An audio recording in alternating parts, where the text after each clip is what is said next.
Hello and welcome to 2022. I took a little bit of time off for the holidays, but I'm back at it again.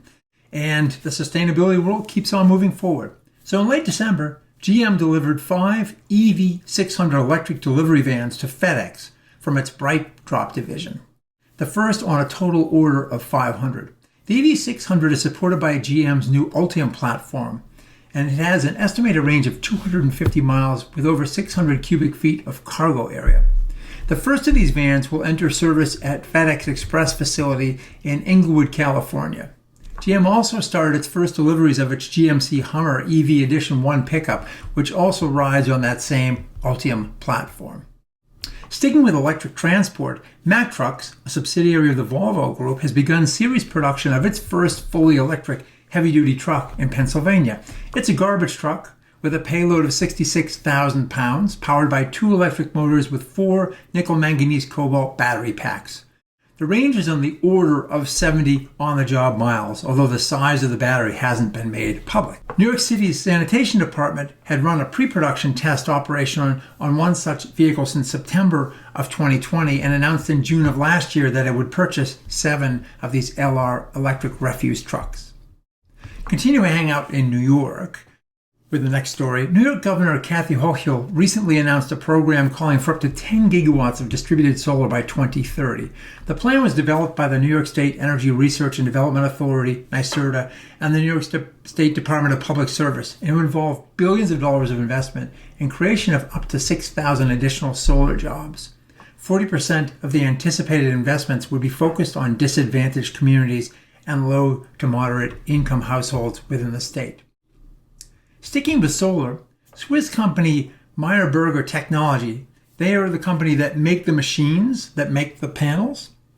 They're now also getting into the panel game. They say they're establishing a manufacturing site for high-performance solar panels in Arizona. Their panels typically are in the high 22% range. And this plant is part of Meyer Burger's strategy to produce modules near end-use customers and source materials from regional suppliers. This will reduce their transportation emissions and help them cut the carbon footprint of the company's modules. The initial investment will support 400 megawatts of annual output by the end of this year, with full expansion capacity of up to 1.5 gigawatts. Sticking with renewables, but moving down to Australia and offshore wind, Spain-based Blue Float Energy and Australia's Energy Estate recently announced plans for 3 offshore wind farms totaling 4.3 gigawatts to be developed off Australia's coasts. These projects include 1 fixed bottom and 2 floating wind farms, with 3 gigawatts of floating wind technology planned to be installed off the coast of New South Wales and 1.3 gigawatt of fixed bottom turbines planned for the waters offshore Victoria. The 2 companies are also assessing a number of additional sites in Victoria, South Australia, and Tasmania, with plans to announce more projects early this year. And finally, for something a bit different to close out this week, California utility Southern California Edison has proposed a plan to the California Public Utilities Commission to install as many as 250,000 electric heat pumps in its service territory to displace gas use. If approved, the overall plan would cost over $675 million over a 4-year period. California is one of the most aggressive states in its targeting of natural gas use for carbon-related reasons, so it will be interesting to see where this proposal eventually goes. Well, thank you for watching.